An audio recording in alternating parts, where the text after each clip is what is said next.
হজে যেতে ভিসা ইস্যুর শেষ দিন আজ। এখনও হাতে পাননি 18,000 মুসল্লি।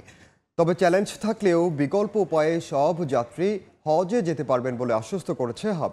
হজ যাত্রার তৃতীয় দিনে 8টি ফ্লাইটে সৌদি আরব যাচ্ছেন প্রায় 3,200 জন যাত্রী।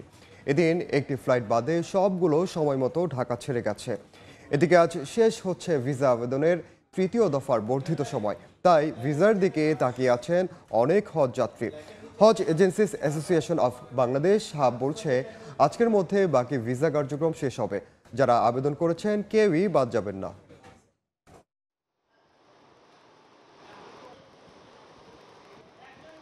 17-18 হাজার ভিসা বাকি আছে এবং আজকের পুরো দিনটা আছে আমাদের সামনে।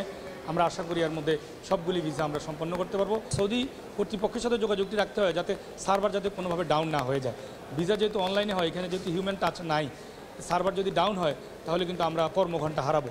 একজন হজযাত্রীও বিপদে পড়ার না যাওয়ার কোনো শঙ্কা তৈরি হওয়ার সুযোগই নেই। সকলে যে যাবেন ইনশাল্লাহ, আর সকলে যাওয়ার লক্ষ্যে আমরা কাজ করছি।